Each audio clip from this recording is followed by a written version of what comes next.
오늘은 우리가 창세기 32장을 한번 다 좀 살펴보려고 하는데요. 우리는 신앙생활을 하면서 깊이 있는 깊이 있는 신앙을 갖기를 원합니다. 그저 그런 신앙이 아니고 신앙의 깊이가 있기를 원한다는 거죠. 그렇게 신앙의 깊이가 깊어져야 진실하고 신실한 그리스도인으로 살 수 있기 때문입니다. 아마 우리 성도님들은 그렇게 살아가기 위해서, 그러니까 깊이 있는 신앙을 가진 그리스도인으로 살기 위해서 매일 분투하고 계시다고 저는 생각하고 있습니다. 오늘 본문에서 이 깊이 있는 신앙은 어떻게 만들어지는지 야곱을 통해서 한번 살펴보도록 하겠습니다. 그러니까 지난주에 본 것처럼 야곱이 이제 라반의 그늘을 벗어나서 고향을 향한 여정을 시작을 했습니다. 고향을 떠나 살아간 지 20여 년의 세월이 지났죠. 결혼도 했고 야곱의 소유도 부쩍 많이 매우 커졌습니다. 아마 야곱이 고향을 향해서 한 걸음 한 걸음 걸을 때마다 이런저런 생각이 들었을 겁니다. 그러나 그가 제일 신경 쓰고 있는 것은 형 에서와의 만남입니다. 자신을 향한 에서의 큰 분노를 잘 알기에 자신이 고향에 간다고 한들 고향에서 야곱이 잘 정착할 수 있을까, 이런 걱정이 늘 마음속에 있는 거죠. 그래서 야곱은 에서와의 화해를 위해서 자신의 마음을 전달할 사람들을 먼저 에서에게 보냅니다. 그 내용이 이러한데요. 32장 4절과 5절입니다. 그들에게 명령하여 이르되 너희는 내 주 에서에게 이같이 말하라. 주의 종 야곱이 이같이 말하기를 내가 라반과 함께 거류하며 지금까지 머물러 있었사오며 내게 소와 나귀와 양떼와 노비가 있으므로 사람을 보내어 내 주께 알리고 내 주께 은혜를 받기를 원하나이다 하라 하였더니, 야곱은 자신을 종이라고 칭하고 에서는 주라고 칭합니다. 에서에게 바짝 엎드림으로 자신이 지난날에 행했던 잘못에 대한 용서를 구하고자 합니다. 그런데 이 야곱의 생각과는 다르게 흘러가는 듯 보이죠. 에서에게 보냈던 사람들이 돌아와서 에서가 400명을 거느리고 이곳으로 오고 있다고 보고합니다. 그러자 32장 7절에 보면 야곱이 심히 두렵고 답답하여, 그러니까 야곱이 매우 두려워하기 시작했고 이 상황에서 어찌할 바를 몰라 답답해지기 시작했다는 겁니다. 에서가 왜 400명이나 되는 사람들과 함께 오는지 정확히는 알 수 없지만 야곱의 입장에서는 자신에게 복수하기 위해 오고 있는 사람들로 생각할 수밖에 없었다는 거죠. 그 다음 야곱은 두 가지 행동을 합니다.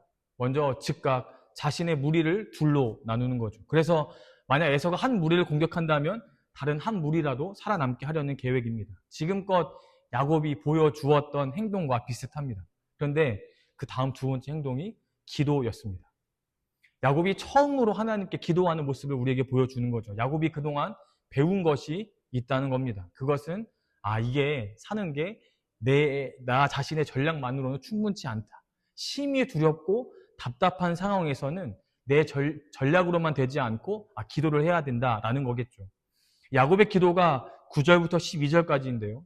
9절에서 야곱은 하나님을 신실하게 약속을 지키신다고 말하고 10절에서는 자신을 하나님의 종이라고 고백합니다. 자신이 하나님이 베푸시는 은혜를 받을 만한 자격이 되지 않고 그럴 만한 능력이 없다는 것을 인정하는 것입니다. 그리고 11절에서는 기도하는 이유를 말합니다. 하나님, 저의 상황이 이러합니다. 제가 이 상황을 이겨낼 수 없습니다. 하나님이 저의 상황을 아시고 이해합니다. 주님 도와주세요 라는 거죠. 두렵고 답답하니까 주님 도와주세요 라고 고백합니다. 그리고 마지막으로 12절에 다시 한번 하나님께서 야곱에게 약속하셨음을 자신과 맺으신 언약을 잊지 말아 달라고 간청하면서 기도를 마무리합니다. 바람직한 기도의 모습입니다. 그런데 희한하죠? 하나님께서 이 기도에 대해 아무런 응답을 하지 않으십니다. 왜 아무런 말씀을 하시지 않을까 생각해 볼 때 야곱의 기도에 문제가 있어서 그런 것은 아닐 겁니다. 야곱의 기도 내용이나 기도 형식에 문제를 삼는 사람들도 없을 겁니다. 그러면 기도의 시기가 문제였나? 아니면 하나님을 찾지 않고 살다가 급하니까 찾는 태도가 괘씸해서 그러신가? 그것도 아닙니다.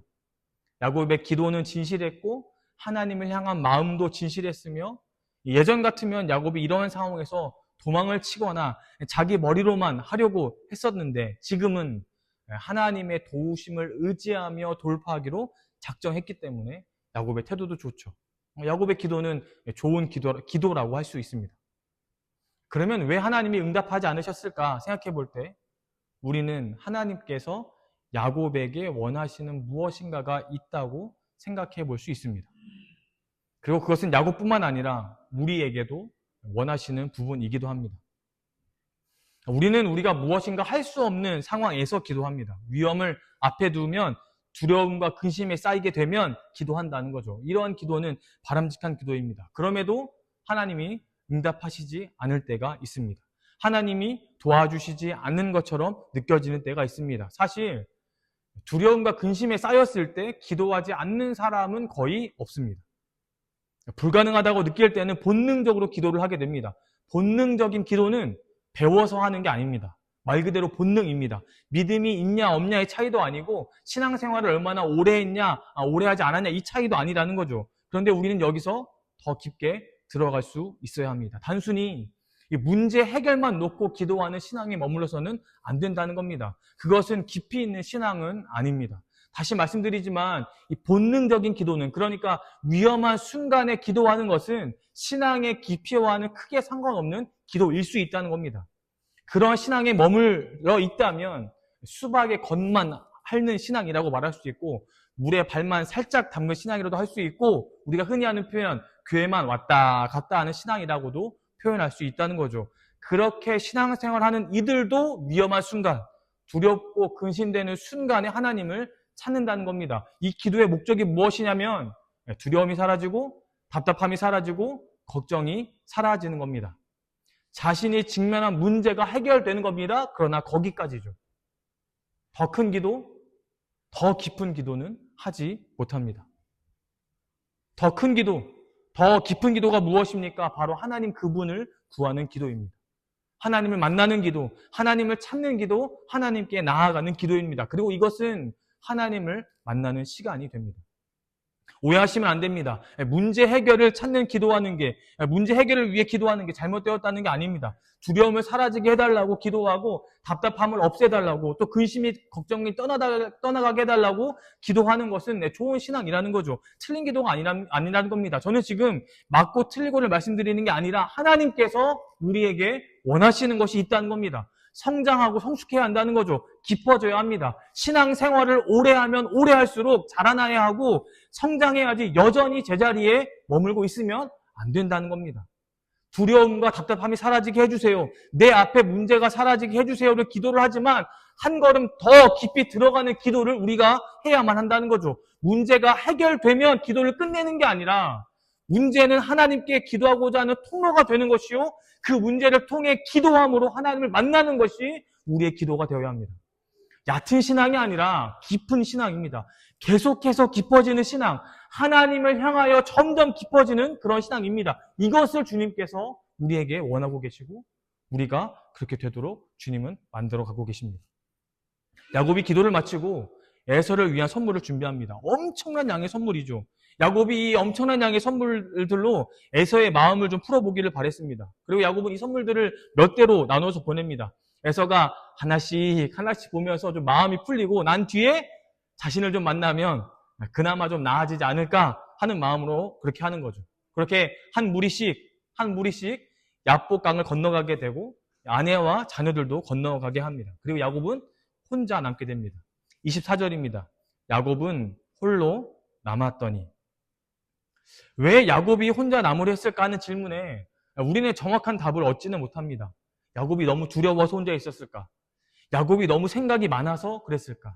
야곱이 그동안 쌓았던 생각을 정리하려고, 아니면 도망가려고, 여러 가지를 생각해 볼 수 있겠지만 야곱의 마음이 어떠하든 간에 야곱이 혼자 남아있는 것은 하나님께서 원하시는 일이었습니다. 우리가 혼자 있을 때가 있습니다. 물리적으로 혼자 있을 수 있고 또는 주변에 사람은 많지만 심리적으로, 정신적으로 혼자 있는 경우도 있습니다.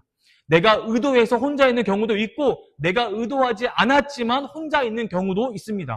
그러나 의도하여 혼자 있는 시간 또는 의도하지 않지만 혼자 남겨져 있는 그 시간은 하나님의 시간표 안에 있는 시간임을 기억하셔야 합니다. 무엇을 위하여 하나님의 시간표를 우리 인생에 그렇게 짜두셨을까? 그것은 하나님을 만나야 하기 때문입니다. 하나님을 만나지 않아도 교회에 나오는 것에 문제가 되지 않을 수 있습니다. 하나님을 만나지 않아도 예배를 참석하는 데 문제가 되지 않을 수 있습니다. 찬양하고 기도하는 삶을 살아갈 수 있다는 거죠. 사람들에게 나는 그리스도인이야 라고 그렇게 보여주는데도 문제가 없을 수 있다는 겁니다. 그러나 내 안에 갈증은 사라지지 않습니다. 내 안에 갈망은 사라지지 않고 내 안에 목마름은 사라지지 않습니다. 그것이 채워지지 않기 때문에 우리는 늘 불안하게 됩니다. 채워지지 않는 결핍이 우리 안에 늘 도사리고 있다는 거죠. 무엇으로도 채워지지 않는 헛헛함이 있습니다. 아무리 맛있는 것을 먹어도, 아무리 좋은 사람을 많이 만나도, 쇼핑을 끝없이 해도 허전함이 채워지지 않는다는 겁니다. 왜냐하면 하나님을 만나지 못했기 때문입니다.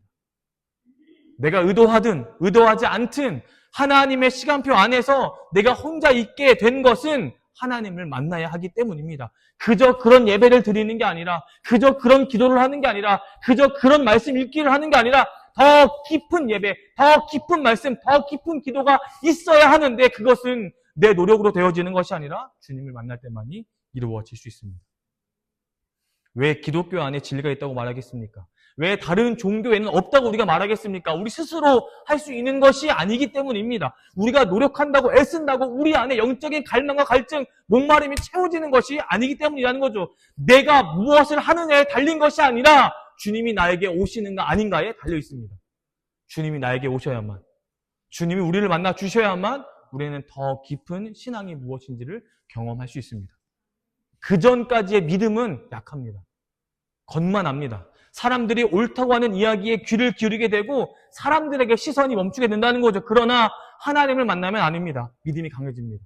보이는 것이 아니라 보이지 않는 것에 시선을 두게 됩니다. 사람이 아니라 하나님이 나에게 하시는 말씀에 귀를 기울이게 되고 하나님께 나의 시선이 고정됩니다. 이렇게 되어지도록 하나님과 홀로 대면하는 시간이 생기고 그 시간이 되면 놀라운 일이 내 삶에 발생하게 됩니다. 24절을 다시 보겠습니다. 야곱은 홀로 남았더니 어떤 사람이 날이 새도록 야곱과 씨름하다가, 24절에 등장하는 어떤 사람은 우리가 이미 알고 있듯이 하나님입니다. 하나님이 야곱에게 오셨습니다. 우리는 하나님께서 두려워하고 있는 야곱에게 따뜻한 위로의 말씀을 건네주실 줄 알았습니다. 답답해하는 야곱의 속을 뻥 뚫어주실 줄 알았습니다. 염려하지 말고 걱정하지 말라고 말씀하실 줄 알았습니다. 그러나 아닙니다. 하나님은 야곱과 씨름하자고 하십니다. 야곱에게 위로의 말씀이 필요하지 않아서가 아닙니다. 평안과 담대함이 필요하지 않아서 그러신 것이 아닙니다. 우리는 신앙생활 하면서 극단적인 분들을 만날 때가 있습니다. 위로, 평안, 담대함 이런 것들을 왜 구하냐? 그런 것은 나약한 신앙이다. 그런 것은 크고 광대하신 하나님께 구할 것이 아니다. 아닙니다. 하나님께 위로를 구하고 평안을 찾으며 담대함을 요청하는 것은 잘못된 것이 아닙니다. 하나님은 우리가 평안하기를, 행복하기를, 복된 삶을 살아가기를 원하십니다. 그러나 그것들보다 더 본질적인 것이 있습니다. 하나님과의 관계입니다. 하나님과의 관계가 바로 서지 않으면 다른 것들에서 평안과 위로를 구하게 되고 결국 세상이 주는 거짓 위로와 평안에 속아 넘어가고 맙니다. 신앙에 깊이가 있다는 것은 우리의 필요를 구하지 않는 것이 아니라 하나님과 얼마나 깊은 관계를 맺고 있느냐는 겁니다. 구하냐 구하지 않냐가 아니라 하나님과의 관계가 깊은가 깊지 않은가에 달려있다는 거죠. 따라서 우리는 하나님과의 관계에 중심을 두고 살아가야 합니다. 그런데 우리는 하나님과의 관계에 그렇게 관심을 두지 않을 때가 많다는 거죠. 그러다 보니 하나님과의 관계가 잘 만들어지기 위해서 무엇을 해야 하는지를 잘 알지 못합니다. 야곱도 몰랐습니다. 야곱이 기도를 안 한 게 아니죠. 야곱이 하나님을 찾지 않은 게 아닙니다. 그러나 하나님을 깊이 알지는 못했습니다. 하나님과의 관계가 깊지 않았기 때문이죠. 아브라함의 하나님, 이삭의 하나님인 것은 알지만 그것이 무엇을 의미하는지, 아브라함과 이삭의 삶에서 어떻게 하나님이 일하셨는지 그 하나님의 기쁨과 크심에 대해서는 알지 못했다는 겁니다. 그래서 하나님이 야곱에게 오셨습니다. 오셔서 야곱과 씨름을 하고 계십니다. 신앙생활은 믿음의 여정이고 이것은 곧 하나님과의 진실한 관계를 형성해가는 과정이기도 합니다. 그리고 그 과정에서 우리는 씨름을 해야 할 때가 있습니다. 신앙생활은 고상한 게 아닙니다. 믿음의 여정은 편안한 길을 걷는 게 아니라는 거죠. 하나님과의 관계를 형성해가는 과정은 우리식으로 따지면 따뜻한 아랫목에 앉아서 고상하게 차를 마시면서 우아하게 대화하는 게 아닙니다. 씨름입니다. 씨름.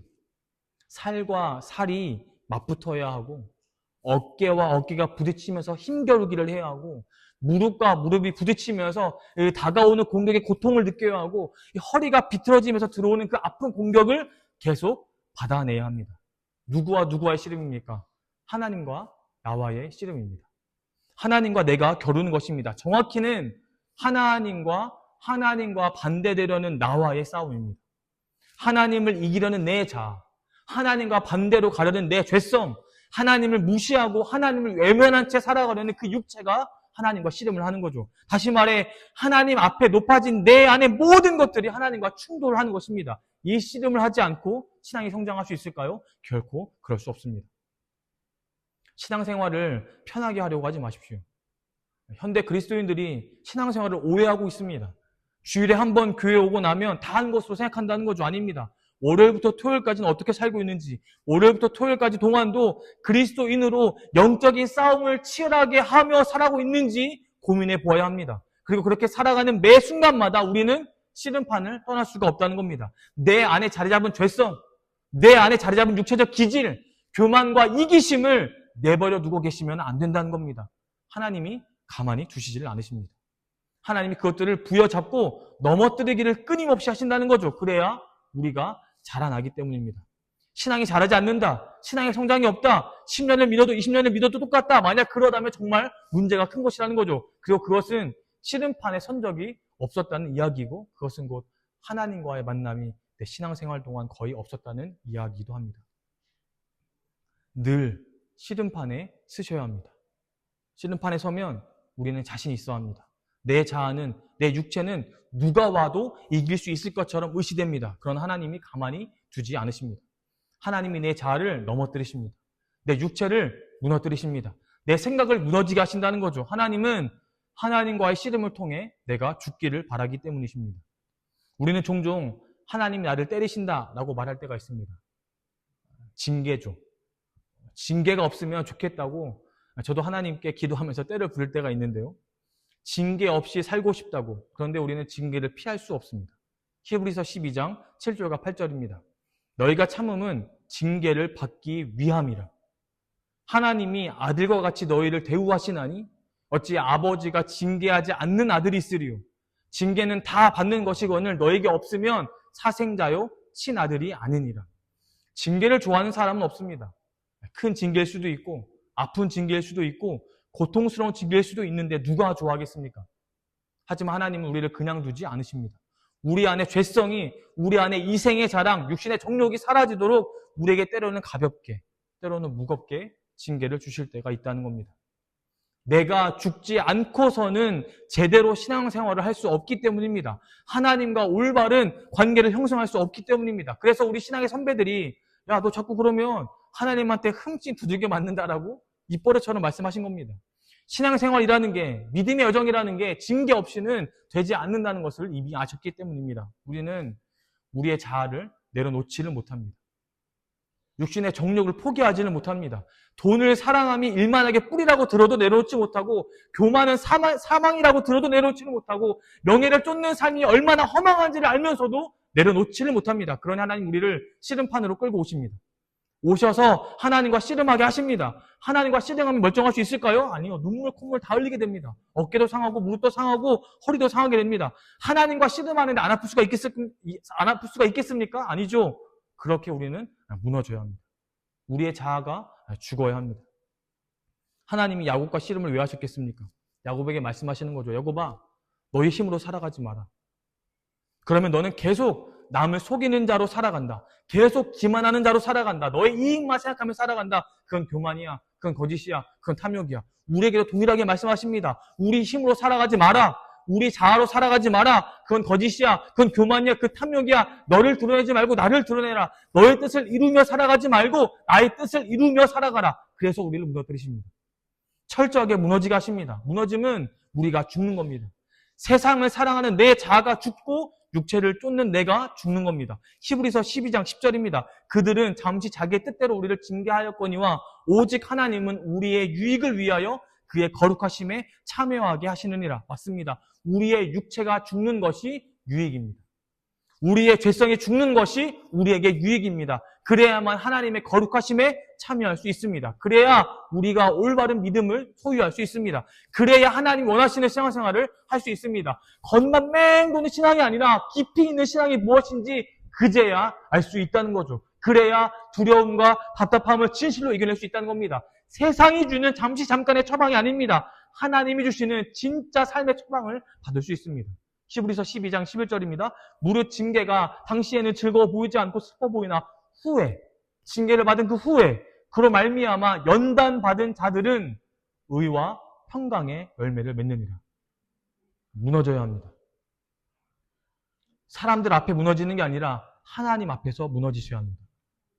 그래야 우리는 죽고 하나님이 우리 인생의 진짜 주인이 되십니다. 그래야 세상에 주는 거짓된 소망이 아니라 진실하고 참된 소망을 따라 살아갈 수 있습니다. 그런데 하나님과 씨름해서 야곱이 이기죠. 야곱이 무너져야 하는 거라면 야곱이 져야 하는데 야곱이 이깁니다. 우리는 이 장면을 보면서 실제로 야곱이 하나님을 이겼다고 생각하지 않습니다. 정확히는 하나님이 야곱이 승리했다라고 승리를 주시는 겁니다. 인정해 주시는 거죠. 야곱이 승리를 당한 겁니다. 하나님이 야곱에게 승리했다고 말씀하신 것에는 이유가 있습니다. 하나님이 야곱과 씨름을 하신 목적을 달성하셨기 때문입니다. 25절을 볼까요? 자기가 야곱을 이기지 못함을 보고 그가 야곱의 허벅지 관절을 치매, 야곱의 허벅지 관절이 그 사람과 씨름할 때 어긋났더라. 허벅지 관절은 씨름하는 자에게 있어서 중심입니다. 내가 버티도록 하는 힘이 나오고 상대방을 쓰러뜨릴 수 있는 힘이 나오는 곳입니다. 그 중심이 공격을 받았습니다. 그 중심이 무너졌습니다. 그 상태로 야곱은 지금 씨름을 합니다. 구약학자 브루스 월키는 이 장면에서 아주 좋은 설명을 하는데요. 이렇게 말합니다. 하나님의 손이 야곱을 무너뜨리셨다. 이제 그의 자연적인 힘은 사라졌고 하나님께 기도로 매달려야만 합니다. 그리고 야곱이 승리하는 장면에 대해서도 야곱은 그의 힘이 아니라 기도로 승리했다. 그리고 이것이 야곱이 경험한 변화이다라고 말합니다. 무슨 의미입니까? 하나님이 야곱의 허벅지 관절을 치셨을 때 야곱은 더 이상 자신의 힘으로 하나님과 씨름을 한 것이 아닙니다. 이미 자신의 힘은 무너졌습니다.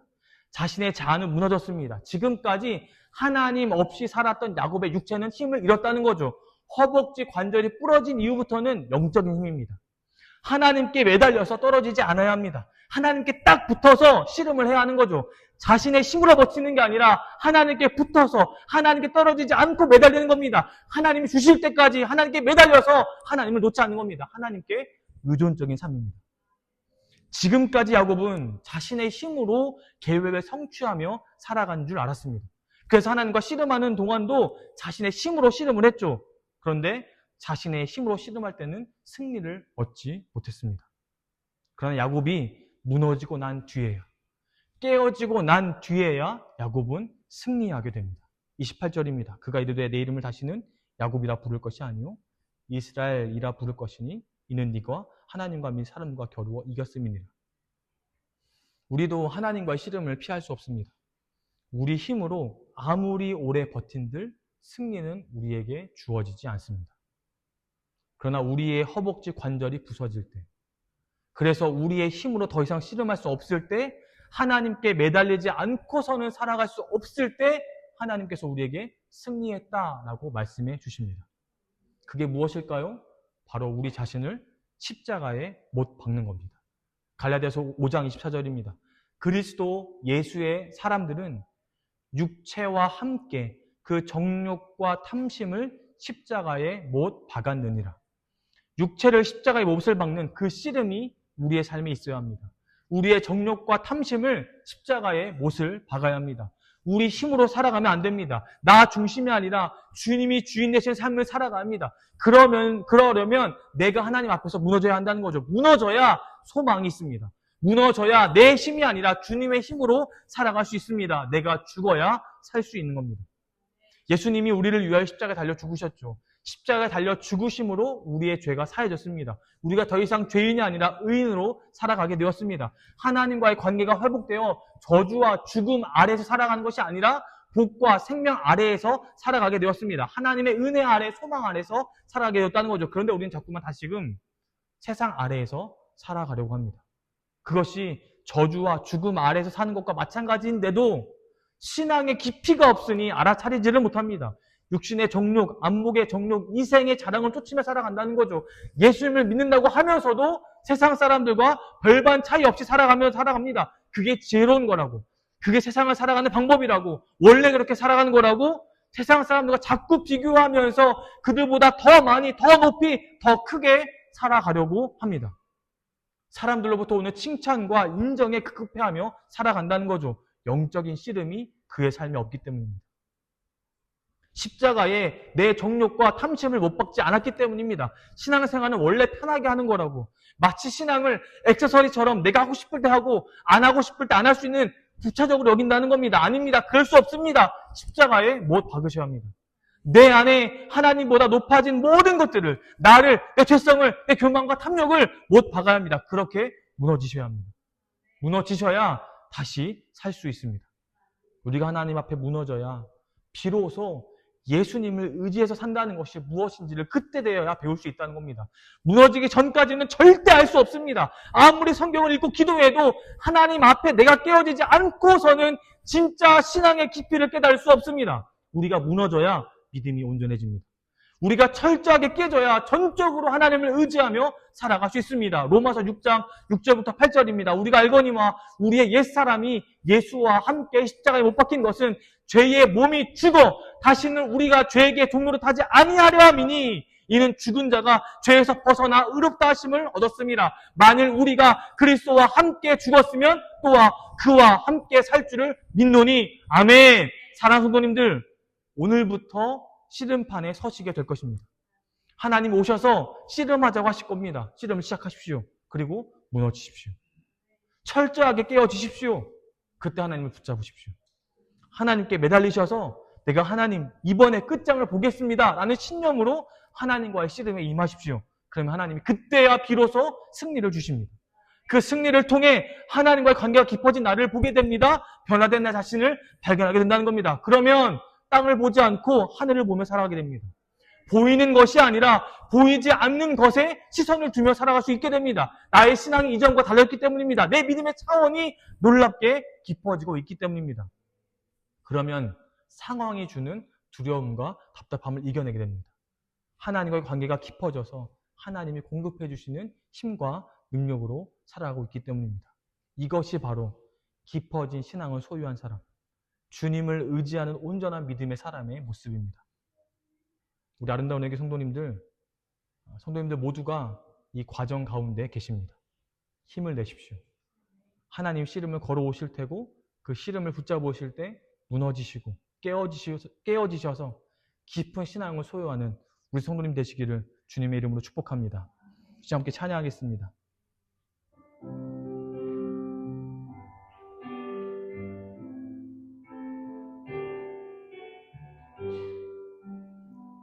무명이어도 공허하지 않은 것은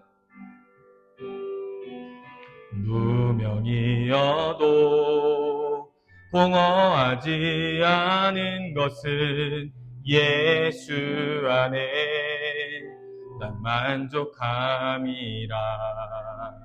가난하여도 부족하지 않은 것은 예수 안에 오직 나는 부요함이라. 고난 중에도 견뎌낼 수 있는 것은 고난 중에도 견뎌낼 수 있는 것은 주의 계획 믿기 때문이라. 실패하여도 일어설 수 있는 것은 예수 안에 오직 나는 승리함이라. 난 예수로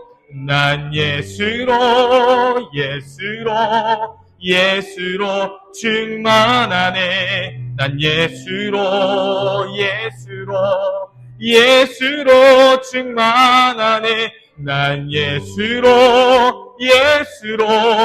예수로 충만하네. 영원한 왕 내 안에 살아. 처음부터 고백합니다. 무명이어도 공허하지 않은 것은 무명이어도 공허하지 않은 것은 예수 안에 난 만족함이라. 가난하여도 부족하지 않은 것은 예수 안에 오직 나는 부요함이. 고난 중에도 견뎌낼 수 있는 것은, 고난 중에도 견뎌낼 수 있는 것은 주의 믿기 때문이라. 믿기 때문이. 실패하여도 일어설 수 있는 것은, 실패하여도 일어설 수 있는 예수 안에 오직 나는 승리함이라. 승리함이라. 난 예수로 충만하네. 난 예수로 충만하네. 난 예수로 충만하네. 난 예수로 충만하네. 영원한 왕 내 안에 살아. 내 몸이 약해도 낙심하지 않는 것은, 내 몸이 약해도 예수 안에 난 완전함이라. 예수 안에 난 화려한 세상, 부럽지 않은 것은, 화려한 세상 부럽지 않은 그 이유는 난 예수로 오직 예수로 충만하기 때문입니다. 우리의 고백입니다. 난 예수로 충만하네. 할렐루야. 난 예수로 충만하네. 세상 모든 것들도 부럽지 않네. 난 예수로 충만하네. 영원한 왕 내 안에 살아게. 난 예수로 충만하네. 난 세상 모든 풍파도 두렵지 않네. 세상 모든 풍파도 두렵지 않네. 난 예수로 충만하네. 영원한 왕 내 안에 살아. 다시 함께 기도하실 때, 주님, 내가 주님 옆에 무너지겠습니다. 깨어지겠습니다. 그래서 주님 붙잡고 살아가겠습니다. 주님 의지하며 살아가겠습니다. 나의 믿음이 깊어지기를 원하오니 주여 나의 믿음을 깊어지게 하여 주옵소서라고 주님 이름을 부르짖고 간절히 기도하도록 하겠습니다. 주여,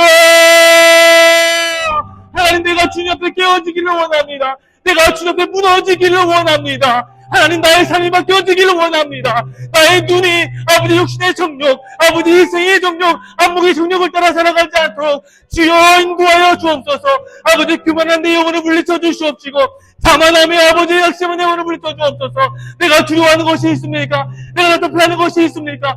아버지, 내가 온전히 주의 눈으로 바라볼 수 있도록 나를 변화시켜 주시옵소서. 나의 신앙이 깊어지기를 원합니다. 겉만 맴도는 신앙이 아니라, 왔다 갔다 하는 신앙이 아니라, 살아있는 주님을 만나는 신앙, 살아있는 주님을 향하여 부르짖으며 간구하는 신앙, 나의 주님이 살아계심을 고백하며 주님께 엎드리며 주님께 나아가는 신앙이 되도록 주여 인도하여 주옵소서. 밋밋한 신앙이 아니라 오늘의 주님을 향하여 뜨거운 마음을 가지고 살아가는 수 있도록 인도하셔서 아버지, 그러기 위하여 내 안에 다른 것으로 채워지지 아니하고 오직 예수로 충만하게 하여 주옵소서. 오직 예수 그리스도로 내 안에 충만하게 하셔서 오늘 주님을 향해 달려가는 삶, 오늘 주님을 향해 달려가는 삶, 오늘 주님만을 바라보는 삶이 될 수 있도록 주여 인도하여 주옵소서. 우리를 부르신 주님께서 드시고 계시사오니 그 은혜와 뜻 가운데 우리를 변화시켜 주셔서 주님을 향해 살아갈 수 있도록, 주님을 향해 살아갈 수 있도록 주여 인도하여 주시옵소서.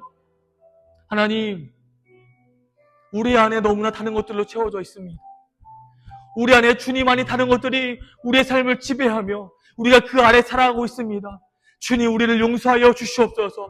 우리를 아버지 변화시켜 주시옵소서. 우리를 깨어지게 하여 주옵소서. 우리를 무너지게 하여 주옵소서. 그래야 다시 한번 주님의 사랑으로 살아갈 수 있도록 인도하여 주시옵소서. 우리가 다른 것 보지 아니하고 다른 건 매달리지 아니하고 오직 주님께 매달리는 신앙을 살아갈 수 있도록 인도하여 주옵소서. 주님, 우리가 신앙의 씨름을 걸어오실 때 그 씨름할 때 나의 힘으로 싸우는 것이 아니라 아버지 주님이 주신 그 힘으로 나아갈 수 있도록 주님께 붙잡힌 바 되어 주님께 매달려 살아갈 수 있도록 주님께 매달려서 온전히 주님을 의지하며 살아갈 수 있도록 주여 인도하여 주옵소서. 그럴 때 우리가 깊이 있는 신앙이 무엇인지 정말 그저 그런 신앙이 아니라 하나님을 만나는 참된 신앙의 소자가 될 수 있도록 그래 내일의 삶이 깊어져서 하나님과 교제가 기쁘며 하나님의 교제가 정말 살아있어서 행복하며 하나님과 교제를 통하여 내가 새롭게 변화되는 것을 늘 경험할 수 있도록 주님 그런 힘을 살아갈 수 있도록 주여 인도하여 주옵소서.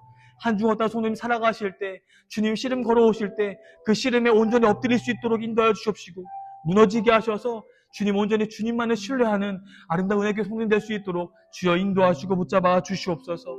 우리의 믿음의 고백 예수님 한 분만 의지합니다. 감사합니다. 예수님의 이름으로 기도드렸습니다. 아멘.